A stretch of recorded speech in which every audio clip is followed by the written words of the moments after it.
Bismillahirrahmanirrahim. Assalamualaikum warahmatullahi wabarakatuh. Waalaikumsalam warahmatullahi wabarakatuh.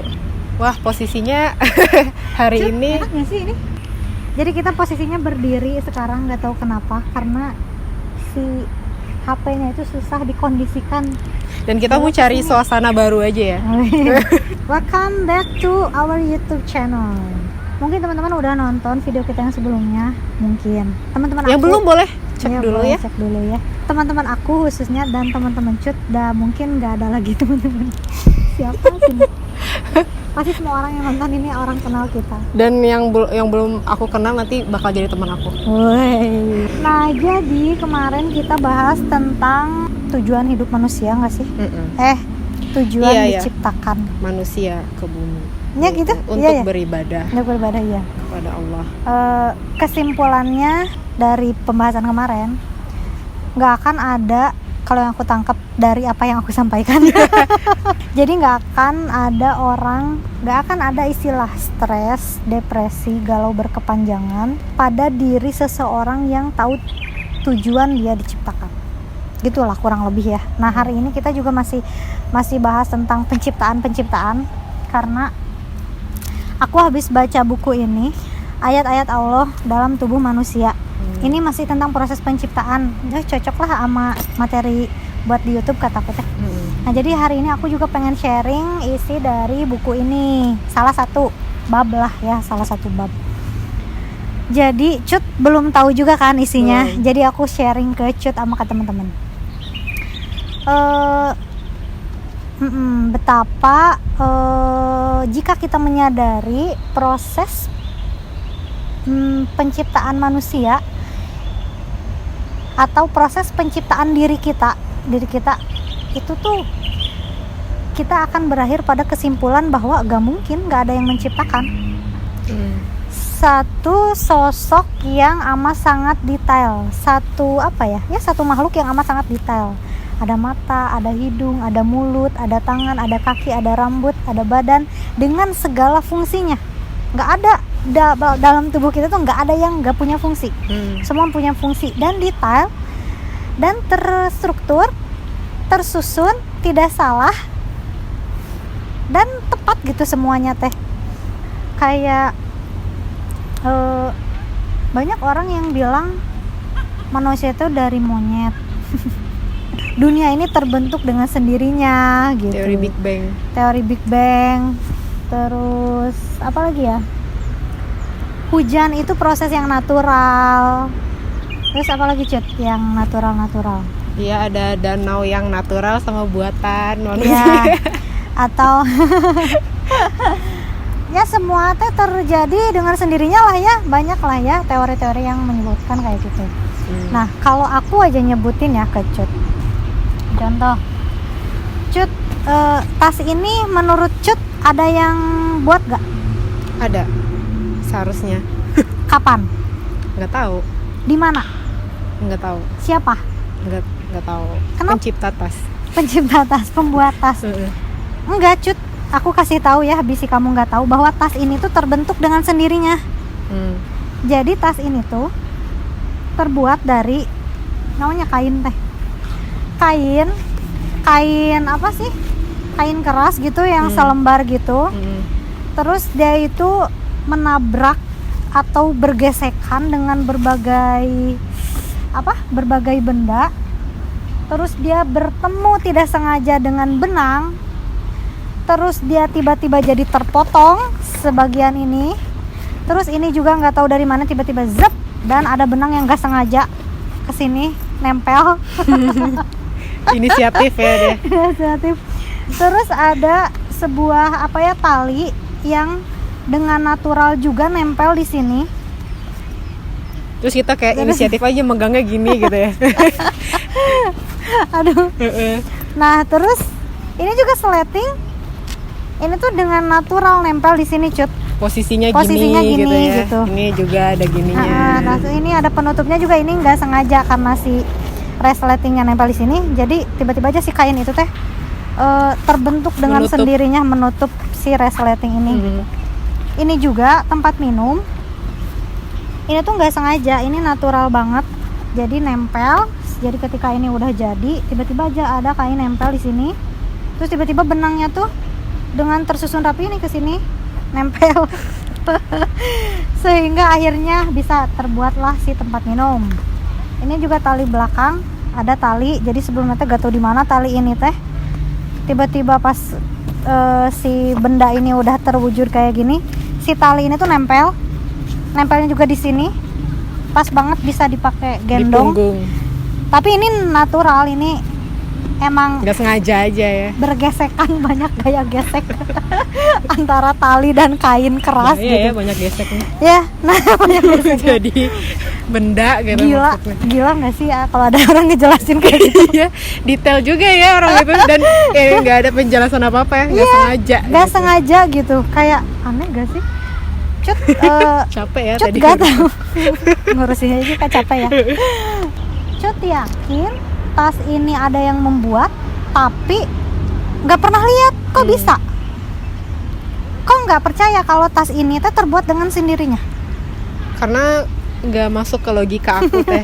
Aku meyakini. Kenapa nggak masuk? Ya yang kayak udah tadi teteh jelasin aja, aku yang kayak Kayak orang gila. Anda dukun apa bagaimana jelasinnya kayak gitu, niat banget gitu. Nah gitu tas yang sesimpel ini lah ya, sesimpel ini nggak mungkin nggak ada yang bikin sedetail ini. Terus ada di sini tali, Terus ada fungsinya ada semuanya fungsinya gitu semuanya. Kenapa semuanya bisa ada fungsinya secara natural gini ya? Iya. Kayak gak mungkin. Mungkin kita kan bilang orang yang ngejelasin itu orang gila. Kan aku mau barusan beraga ya.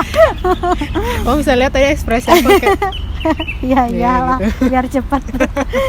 Nah apalagi manusia, kita ada mata bisa ngelihat, ada mulut bisa buat ngomong, ada berbagai bahasa, ada tangan yang memang diciptakan untuk memegang, untuk membuat suatu karya, untuk makan, ada kaki untuk kita jalan, ada sistem pencernaan, sistem organ, ada akal, otak, bisa berpikir, bisa membuat sesuatu, ada ada banyak lah ya yang ada di dalam diri kita. Jari itu dengan berbagai berbagai bentuk dan fungsi. Kenapa jari kita ini nggak kayak jari bebek yang ada ini nih selaput atau apa sih ini kan namanya? Iya, yang di sini buat bisa ada berenang. biar bisa berenang. Kenapa Ke nggak kayak air. gitu? Iya. Kenapa? Karena nggak sesuai fungsi aja kalau ini ada manusia, ada ininya. Nggak tahu ya.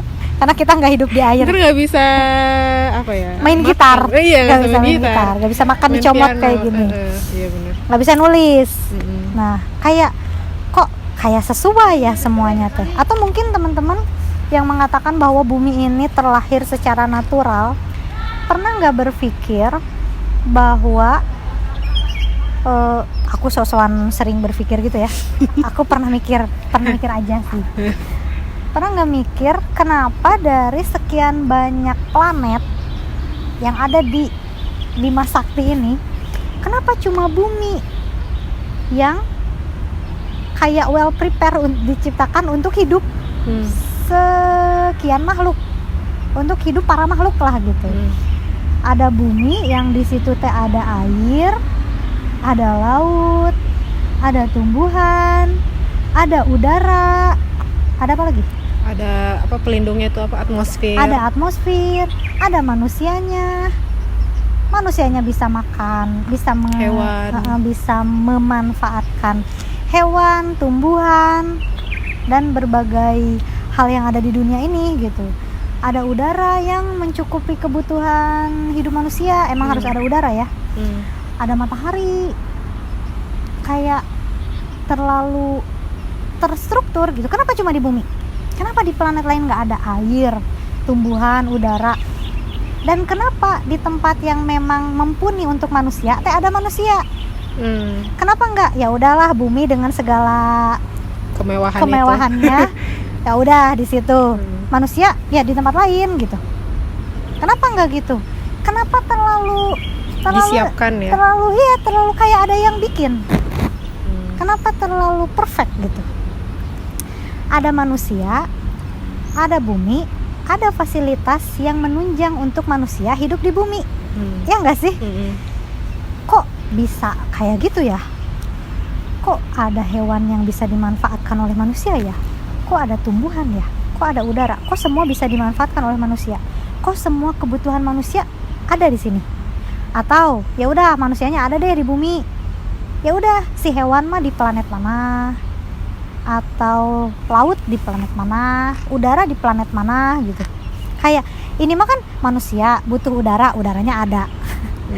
Manusia butuh makan, makanannya tersedia dari hewani atau dari tumbuh-tumbuhan gitu. Kayak ya kalau menurut aku sih kayak ada yang bikin. Ya balik lagi ke teritas ya, nggak logis aja Nggak kalau logis. Kalau terlalu detail natural. tapi itu teh terjadi dengan sendirinya gitu. Atau kalau kita lihat apa ya, pernah nggak sih lihat pemandangan yang indah banget di luar negeri, aurora ya aurora, terus di kutub gitu ya, dengan segala keindahannya, itu terbentuk secara natural cenanya Anda bilang. Terus kita bilang aja ke orang, kalau aku menginfokan nih ke Cut ada di satu hutan, ada satu rumah, di satu hutan, rumah itu tuh megah, mewah, bersih, ada vas bunga, ada vas foto, ada meja, ada kursi tersusun rapi, ada kasur, ada bantal, ada selimut, ada namanya, ada sapu, ada lapel, ada barang-barang piring, tertata rapi semuanya. Dan itu tuh secara natural, Cut. Siapa kata Cut, siapa yang tinggal di situ gitu ya, yang ngurus.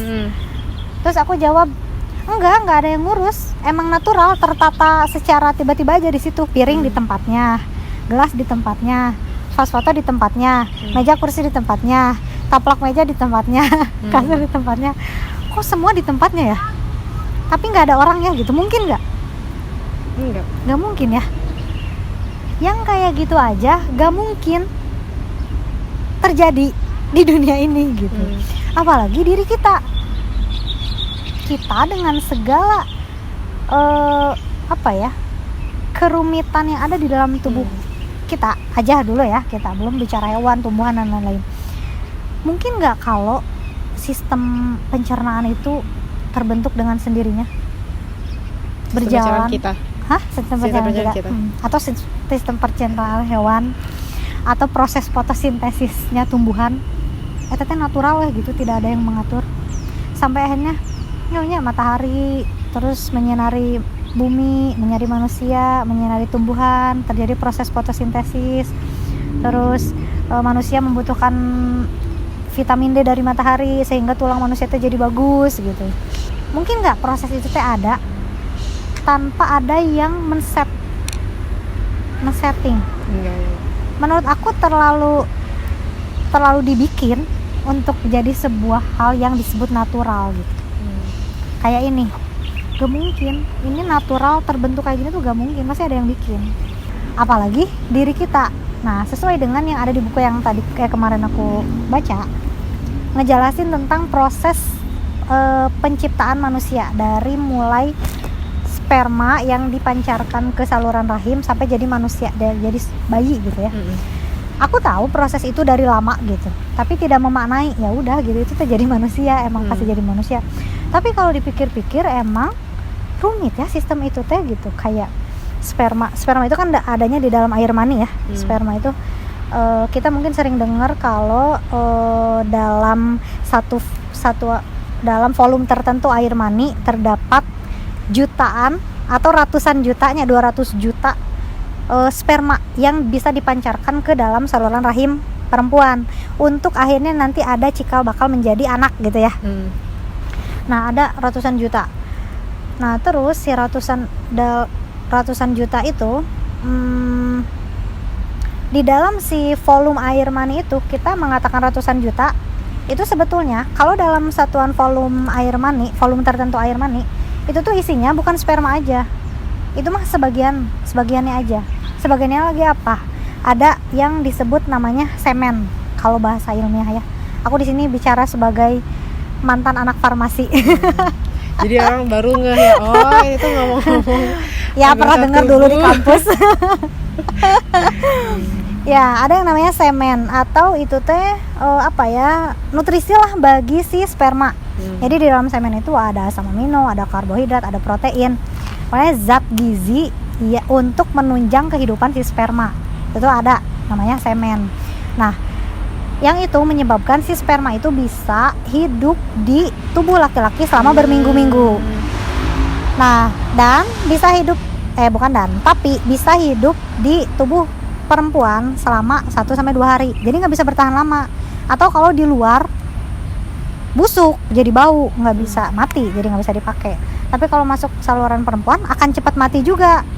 Tapi karena adanya nutrisi itu, dia bisa bertahan hidup sama 1-2 hari. Nah, dan di dalam si nutrisi itu tuh sifat si cairannya itu basa. Sedangkan si saluran rahim perempuan itu asam. Kenapa sifatnya asam? Untuk mencegah masuknya benda asing. Nah, jadi ya, buat yang nggak tahu, semua lubang yang ada di dalam tubuh kita itu terlindungi sebetulnya. Contoh apa? Telinga. Jadi kalau ada semut masuk ke telinga kita, masuk gitu ya, nggak mungkin dia tuh bisa masuk terus ke gendang telinga terus jalan-jalan gitu di otak kita. Keluar dari sini. Atau keluar dari sini. Nggak mungkin, pasti mati. Ada satu organ lah ya yang berfungsi untuk menjaring benda-benda asing yang masuk melalui telinga. Itu kan dengan hidung. Kita ada bulu hidungnya nih ya. Bulu hidung juga berfungsi untuk nyaring benda-benda asing. Benda asing, terus sehingga ketika disaring susah gitu benda asing masuk ke sini teh. Nanti itu akan jadi kotoran, jadi upil. Di sini juga jadi kotoran. Ini juga jadi, kotoran ya? Jadi kotoran, benda asing yang masuk. Atau ke mulut, ada yang masuk benda asing. Gimana kita responnya? Muntah. Batuk. Oh ya. Batuk itu kan bukan penyakit ya, tapi respon adanya benda asing masuk. Nah, begitupun dengan saluran rahim kita yang di bawah. Itu dikasih terdapat cairan asam untuk menjaga biar nggak ada benda asing yang masuk. Kalau ada benda yang asing yang masuk, bakal mati. Kalau ada semut contohnya masuk ke saluran rahim kita, bakal mati. Nggak akan tiba-tiba jalan-jalan gitu ke sini, ada di lambung gitu. Nggak akan. Jadi semua itu memang ada pelindungnya, termasuk saluran rahim. Nah, si sperma itu di dalam cairan semen itu, cairannya kan basa, sehingga ketika masuk ke saluran rahim jadi netral, jadi dia bisa masuk, nggak akan hancur. Nah, emangnya sperma pernah masuk sebelumnya ke saluran rahim? Terus dia pulang. Terus ternyata asam di sana tuh.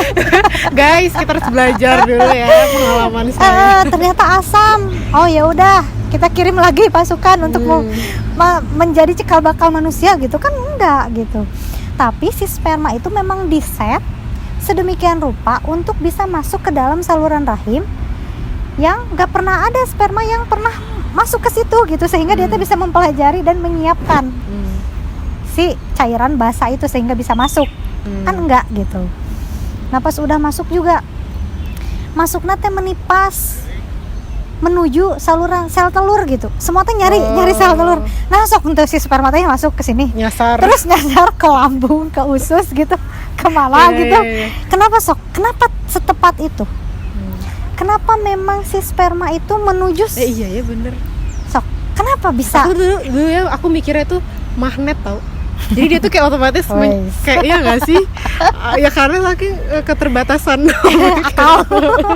Kayak nggak mungkin kalau nggak magnet gitu. Iya, nah aku juga belajar sistem reproduksinya pas ya si sperma teh kesini alurnya teh. Nah, kenapa dia tahu alurnya ya? Iya. Kalau bukan kenapa nggak nyasar? Kenapa nggak nempel gitu di mana? Diem di sini. Iya. Kenapa mengejar saluran rahim? Mengejar sel telur. Ketika masuk ke saluran rahim, kenapa mengejar sel telur? Kenapa masuk ke dalam sel telur itu? Kayak aneh itu. Terlalu banyak kemungkinan. Maksudnya kalau itu mungkin berarti kayak 1 banding triliun. Berarti mustahil banget. Mustahil banget. Kan masuk si sperma itu, terus ada saluran sel telur yang udah matang. Nah, terus si sperma itu kan nah, laju sperma itu aku mikir dulu. Laju sperma itu ketika ada di dalam tubuh laki-laki sekian lah, aku lupa lagi ya. Tapi ketika sudah masuk ke saluran perempuan meningkat jadi 10-20 kali. Jadi kecepatannya. Sehingga banyak orang yang menganalogikan bahwa kita itu terlahir tuh si Cut galvok Iya nih, ngeliat orang tuh lagi wisuda. Banyak orang yang menganalogikan bahwa terlahirnya kita itu dari sebuah perlombaan. Kan kita iya. itu dari berjuta-juta Champion. spermanya, jadi dari ratusan juta sperma berhasil memasuki sel telur, membuahi sel telur sampai akhirnya jadi janin, ya, jadi bayi gitu. Nah itu kan ratusan juta dan kita yang memenangkannya. Kebayang nggak sih Cut? Kita kan dulu tuh yang kayak gitu, kita tuh yang kecil-kecil, sangat tidak berguna itu ya. yang hina, yang bau itu. Kita tuh dulu. Nah makanya banyak yang mengandalkan itu sebagai lomba karena memang secara realitanya juga ketika si sperma masuk ke dalam saluran perempuan itu langsung meningkat. Jadi kayak kejar-kejaran gitu. Meningkat 10 sampai 20 kali. Kejar-kejaran sampai akhirnya berhasil menemukan sel telur. Pada berusaha masuk ya, semua berusaha masuk. Kayak ada, kalau lihat videonya ya, kayak ada rongga gitu atau ada lapisan kayak pori-pori gitu ya. Pori-pori tapi kayak ada akar-akar menyelimuti yang nggak bisa langsung masuk, nggak bisa langsung masuk ke sel telur, itu nggak kayak gitu. Tapi kayak dilihatnya kayak mental ada lagi. yang Jadi dia nyari ya? nyari mana nih tempat masuk, nyari didorong sampai ada yang berhasil masuk, masuk, lep, langsung tertutup. Aku pun iya itu keren sih yang pas itu bagian langsung itu. Ketutup. Jadi langsung yang ini apa pemenangnya nggak ada ya lagi yang bisa masuk. Sok kok bisa gitu ya? Kenapa nggak semua gitu masuk ke sel telur gitu? Kenapa cuma satu masuk, barulah terjadi berbagai proses gitu ya di situ, membelah kan itu teh ada apa ya? Itu kan merupakan sperma itu salah satu sel terkecil dalam tubuh manusia. Dan sel sperma itu ketika masuk ke sini melakukan pembelahan sebanyak triliunan 2 triliun kalau nggak salah. Maksudnya kayak dia jadi 2 jadi 2 jadi 3 jadi 4 jadi berapa jadi 8 jadi berapa jadi banyak banget. Nah itu teh melakukan perkembangan biak namanya, berkembang biak secara cepat sehingga akhirnya kan berkembang biak secara cepat tapi tidak liar dan terarah. Kenapa disebut tidak liar dan terarah? Kan ini tuh kita terdiri dari jutaan triliunan selnya. Bayi pun begitu. Jadi membelah jadi tangan, membelah jadi mata. Si sel teh membelah jadi jantung dulu ya awalnya, jadi jantung, jadi pembuluh darah, jadi kulit, jadi tangan, jadi kaki, jadi mata, jadi wajah. Kan dia tuh membelah ya Cut, kebayang membelah. Tapi kenapa tepat? Kenapa jadi tangannya panjang teuing gitu? Tepat cepat tapi tepat dan tidak liar. Terus aja kayak gitu. Jadi tangan, jadi mata, tepat gitu. Pas udah jadi mata teh, enggak jadi mata teh kayak lidah gitu ke sini. Atau tepat dia teh membuat satu jantung yang berdetak. Dia teh membuat saluran darah, pembuluh darah. Dia membuat tulang. Dia membuat banyak lah gitu. Rambut, kepalanya belum ada rambutnya. Kepala, telinga, jari-jari. Kenapa sok kayak gini? Kenapa semua kayak gini? Kenapa ukurannya sama? Kenapa enggak dari sini tuh tiba-tiba keluar jantung gitu? Emang mikir sel? Sok, Cut, emang sel mikir dia harus jadi apa? Kan dia nggak tahu. Kenapa jadi bibir? Kenapa jadi gigi? Kenapa jadi gusi?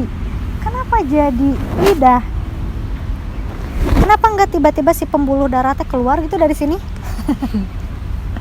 Takut. Tapi pas tepat gitu semuanya teh. Ya ampun, detail banget, ngeri gak sih? Ngeri guys, buka ya guys halaman 16. Sampai akhirnya ternyata meninggal dan kita bertemu dengan sesuatu yang kayak jeder gitu langsung. bener ya, ada yang menciptakan hidup ini teh gitu. Kenapa Facebook warna biru? Kenapa kan kayak udah nggak ada orang yang nanya. Kenapa nggak adil Facebook warna biru sedangkan pecinta pun lebih banyak?